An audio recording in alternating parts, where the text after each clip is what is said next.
بسم اللہ الرحمن الرحیم۔ سورہ یوسف 12واں پارہ، آیت نمبر 1 سے لے کر 5 تک کا ترجمہ یہ ہے: الف لام را تلک آیات الکتاب المبین، یہ واضح روشن کتاب کی آیات ہیں۔ انا انزلناہ قرآنا عربیا، بے شک ہم نے اسے عربی زبان میں نازل کیا ہے، لعلکم تعقلون، تاکہ تم اسے سمجھو۔ نحن نقص علیک احسن القصص، ہم آپ کو بہترین عمدہ واقعہ بتلاتے ہیں، بما اوحینا الیک ھذا القرآن، اس قرآن کے ذریعے جو ہم نے آپ کی طرف وحی کی شکل میں نازل کیا۔ وَإِن كُنْتَ مِن قَبْلِهِ لَمِنَ الْغَافِلِينَ، بے شک آپ اس سے پہلے اس واقعے سے بے خبر تھے۔ اذ قال یوسف لأبیہ، جب یوسف علیہ السلام نے اپنے والد سے کہا، یا ابتی، اے میرے ابا جان، انی رأیت 11 کوکبا، میں نے 11 ستارے دیکھے، والشمس والقمر، سورج دیکھا، چاند دیکھا، رأیتہم لی ساجدین، میں نے دیکھا وہ روبرو میرے سامنے سجدہ کر رہے ہیں۔ قال یا بنی لا تقصص رؤیاک علی اخوتک، والد کہنے لگے، اے میرے پیارے بیٹے، اپنا خواب بھائیوں کے سامنے مت بیان کرنا، فَيَكِيدُوا لَكَ كَيْدًا، ورنہ وہ تمہیں نقصان پہنچانے کے لیے کوئی سازش کریں گے۔ إِنَّ الشَّيْطَانَ لِلْإِنسَانِ عَدُوٌّ مُّبِينٌ، بے شک شیطان انسان کا کھلا دشمن ہے۔ یہ نئی سورت کا آغاز ہوا ہے۔ اس سورت کا نام سورہ یوسف ہے۔ مکہ مکرمہ میں یہ سورت نازل ہوئی اور اس سے پہلے 52 سورتیں نازل ہو چکی تھیں۔ قرآن پاک میں اللہ تعالیٰ نے انبیاء کے واقعات کو بیان کیا اور ہر واقعہ ہی عمدہ ہے، خوبصورت ہے، مگر یوسف علیہ السلام کے واقعے کے بارے میں اللہ تعالیٰ نے صراحتاً اس بات کو فرمایا، نحن نقص علیک احسن القصص، ہم آپ کو ایک عمدہ اور خوبصورت واقعہ بتلانے لگے ہیں، تو جس کے بارے میں خود اللہ تعالیٰ یہ فرما دیں اس کی خوبصورتی کا کیا حال ہوگا۔ ہر واقعہ ہی خوبصورت ہے، مگر اس کے بارے میں اللہ تعالیٰ نے خود بتلا دیا۔ علماء فرماتے ہیں اس واقعے کی خوبصورتی یہ ہے کہ دیگر انبیاء کے واقعات تکرار کے ساتھ مختلف مقامات پر مختلف اجزاء میں تقسیم کر کے اللہ تعالیٰ نے بیان کیے ہیں۔ یوسف علیہ السلام کا واقعہ وہ واحد واقعہ ہے جو ترتیب کے ساتھ، ایک انداز کے ساتھ، ایک ہی جگہ شروع سے لے کر اخیر تک بیان کیا گیا۔ ولادت اور ابتدائی حالات سے لے کر بادشاہت تک اور وفات تک پورا واقعہ سورہ یوسف میں موجود ہے، اور یہ واقعہ اس کے علاوہ کسی جگہ بھی بیان نہیں ہوا۔ اور دوسری خوبصورتی اس کی یہ ہے کہ اس واقعے کے حالات آپ صلی اللہ علیہ وسلم کے حالات کے ساتھ ملتے جلتے ہیں۔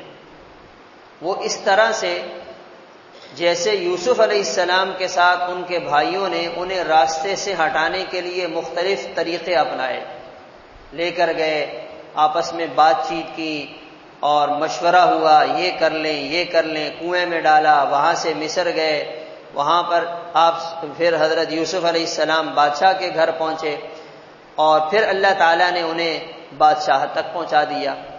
اسی طرح آپ صلی اللہ علیہ وسلم کے ساتھ مکہ کے لوگوں نے کیا۔ یوسف علیہ السلام کے بھائی ان کے خونی بھائی تھے، اور قریش کے لوگ آپ کے خاندانی اور قبیلے کے بھائی تھے، قومی بھائی تھے، انہوں نے آپ کے ساتھ یہی کیا۔ آپ کے خلاف مسلسل تدبیریں کرتے رہے، سازشیں کرتے رہے، یہاں تک کہ آپ کو علاقے سے جانا پڑا اور آپ مدینہ منورہ چلے گئے. آپ نے صبر سے، حوصلے سے، ہمت سے کام لیا، یہاں تک کہ اللہ تعالیٰ نے مدینہ منورہ میں ایک خوبصورت ریاست کی شکل میں آپ کو حکومت عطا کی، اور وہاں پھر آپ صلی اللہ علیہ وسلم کو عزت ملی، نیک نامی ملی، غلبہ ملا. پھر ایک وقت ایسا آیا کہ یوسف علیہ السلام کے بھائی ان کے سامنے بھیک مانگنے کے لیے کھڑے ہوئے، اور یوسف علیہ السلام نے انہیں پہچان لیا، پھر اپنے والدین کو بلایا اور ان سب کو معاف فرما دیا. اسی طرح آپ صلی اللہ علیہ وسلم فاتح بن کر مکہ مکرمہ آئے، اور وہ عرب کے لوگ جنہوں نے آپ کو مکہ چھوڑنے پر مجبور کیا تھا، وہ ہاتھ باندھ کر آپ کے سامنے کھڑے ہوئے، معافیاں مانگنے لگے اور اپنی غلطی کا اقرار کرنے لگے. آپ صلی اللہ علیہ وسلم نے بھی انہیں معاف فرما دیا. تو اس واقعے کی خوبصورتی یہ ہے کہ یوسف علیہ السلام کے حالات آپ صلی اللہ علیہ وسلم کی زندگی اور حالات کے ساتھ ملتے ہیں. فرمایا یہ واضح کتاب کی آیات ہے، ہم نے اسے عربی زبان میں نازل کیا تاکہ تم سمجھو.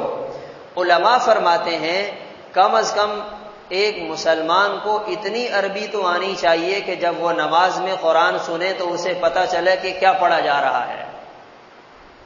آج انگریزی زبان ہمیں آتی ہے، ہمارے بچوں کو آتی ہے، ہمیں اس پہ فخر ہے، اور اردو میں بھی غیر ضروری انگریزی کے الفاظ ہم استعمال کرتے ہیں، بلکہ اردو بھی اس انداز سے بولتے ہیں جیسے کہ یورپ سے آیا ہوا ہے. یہاں کا پیدائشی نہیں ہے، یہ وہاں کا پیدائشی ہے. اس پر اتنا فخر، ٹھیک ہے، اچھی بات ہے، زمانے کی ضرورت ہے، آپ اسے سیکھیں، بولیں اور اس میں بات چیت کریں، لیکن آپ مسلمان بھی تو ہیں، اور یہ مسلمانوں کی قرآن کی زبان بھی ایک زبان ہے، اس کو بھی تو آپ کو تھوڑی توجہ دینی چاہیے. اس کا تو حال یہ ہے کہ جب قرآن بھی پڑھتے ہیں تو پتہ نہیں چلتا کہ یہ عربی پڑھ رہے ہیں یا کچھ اور پڑھ رہے ہیں. تو کم از کم اتنی عربی آدمی سیکھے کہ اسے نماز میں پتہ چل رہا ہو کہ کیا پڑھا جا رہا ہے، کیا کہا جا رہا ہے. اور اسی طرح کم از کم اتنی تجوید کا آنا ضروری ہے، آدمی کم از کم اتنی عربی خوبصورتی کے ساتھ، صحیح ادائیگی کے ساتھ نماز میں پڑھ سکے جس سے اس کی فرض نماز اور جو سنتیں ہیں یا جو نوافل ہیں وہ اس صحیح طریقے سے ادا ہو سکیں. اور تیسری بات یہ ہے، اس میں اللہ تعالیٰ فرما رہے ہیں کہ ہم نے یہ قرآن تمہیں اس لیے دیا ہے تاکہ تم اسے پڑھو، اسے سمجھو اور اس پہ عمل کرو. صرف اس لیے نہیں کہ الماری میں جا کے سمیٹ کر حفاظت کے ساتھ، ادب اور احترام کے ساتھ رکھ دیا اور اسے پڑھنے کی، سمجھنے کی ضرورت نہیں ہے. یہ اس لیے نازل نہیں کیا گیا، یہ سمجھنے کے لیے نازل کیا گیا. اور پھر اس کے ساتھ حضرت یوسف علیہ السلام کے خواب کا ذکر ہے. 11 ستارے، چاند اور سورج کو دیکھا ہے. حضرت یوسف علیہ السلام کے 11 بھائی ہیں. ایک بھائی بنیامین ان کے سگے بھائی ہیں، اور جو 10 ہیں وہ سگے نہیں ہیں، وہ ستیلے ہیں. حضرت یوسف علیہ السلام کے جو والد ہیں حضرت یعقوب علیہ السلام، انہوں نے ایک سے زیادہ شادیاں کی تھیں. حضرت یوسف علیہ السلام کی جو حقیقی والدہ تھی ان کا انتقال ہو چکا تھا، اور جو ان کے دوسرے 10 بھائی ہیں، وہ جو ان کی دوسری والدیں ہیں، ستیلی والدیں ہیں، یہ ان سے ہیں. تو انہوں نے دیکھا کہ یہ میرے سامنے سجدہ کر رہے ہیں، جھک رہے ہیں، اور یہ بڑا عجیب خواب تھا. انہوں نے اپنے والد کے سامنے اس کا تذکرہ فرمایا تو یعقوب علیہ السلام چونکہ اللہ کے نبی تھے، وہ فوراً سمجھ گئے کہ یہ خواب کوئی عام خواب نہیں ہے. اس خواب کے ذریعے ایک بہت بڑی بشارت سنائی جا رہی ہے، اللہ تعالیٰ اس میرے بیٹے کو بڑی شان عطا کریں گے. یعنی ان کو یہ نہیں پتا کہ یہ آگے چل کر نبی بنیں گے، مگر خواب سے اندازہ لگایا کہ آگے چل کر یہ کوئی بڑے آدمی ہوں گے. تو فوراً کہنے لگے کہ یہ جو آپ کا خواب ہے اپنے بھائیوں کو مت بتلانا. یہ خواب کیا کرنا بھائی؟ بھائیوں کو مت بتلانا. اب عجیب بات ہے، بھائی ہیں اور بیٹے ہیں اور نبی کے بیٹے ہیں، اور صورتحال یہ ہے کہ ابا اپنے بیٹے کو منع کر رہے ہیں، بھائی اپنے بھائیوں کو یہ خواب مت بتلانا ورنہ وہ تمہارے خلاف کہیں کچھ بھی کر سکتے ہیں، کسی حد تک بھی جا سکتے ہیں. تو اس سے یہ بھی بات سمجھ میں آتی ہے کہ ہر بات ہر ایک کو بتانے کی نہیں ہوتی. اپنوں کو بتاتے ہوئے بھی سوچنا چاہیے کہ ہم کس کو کیا بات بتانے لگے ہیں، کہیں ایسا نہ ہو کہ اس بات کا نتیجہ کچھ کسی نقصان کی شکل میں سامنے آ جائے.